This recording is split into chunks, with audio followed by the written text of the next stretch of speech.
kugira ngo abakurikiye Kamukama TV Rwanda mushobora kubona hoteli Tedemiri, abajya bumva Tedemiri hoteli ngiyo ndimo ndayifotora ndi downtown.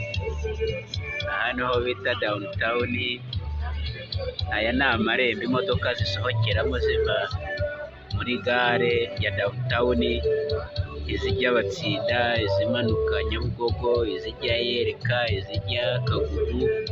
Iriya nyubako mureba iyo ndini ya etaje nini niyo bita shike, irakomeza imbere hirya, noneho umanukiye iruhande rwayo uba umanuka ugana ku Muhima ku kigo gishinzwe ibarurishamibare, umanuka ujya Nyabugogo.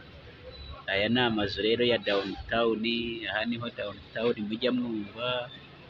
Downtown iyo bisi mureba ibimanuka za Nyabugogo, Cyonga gutyo, iyo yose ni amazu ari downtown yose. Uriya musozi mureba hejuru uri hakurya za Nyabugogo, iyo yose ni downtown. Iyi niyo gare rero yitwa downtown. Ni ahangaha. Aya mazu mureba ni amataje yose acururizwamo ibintu bitandukanye, amaresitora, arimo butike, arimo farumasi, byose birimo. Iyi niyo downtown, niho bategera imodoka.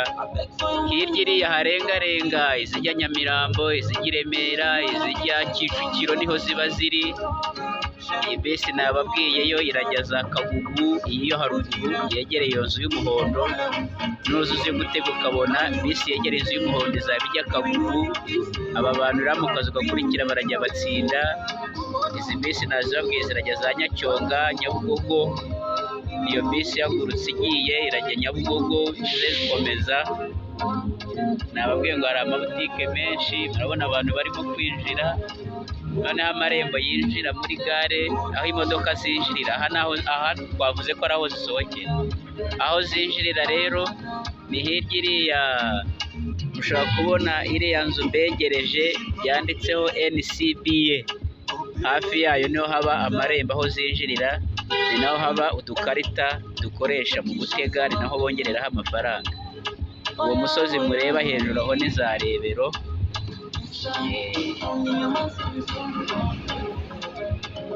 Nibyo ngiyo downtown.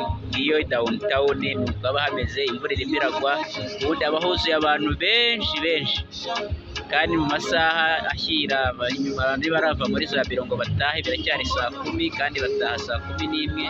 Niyo mpamvu mbona hari abantu bake, imvura irimo iragwa, bari mu mazu, kandi nta nubwo urabona ko bitwikiriye imitaka. Ngibyo kore subscribe, dukomeze kubasobanurira umujyi wa Kigali wose.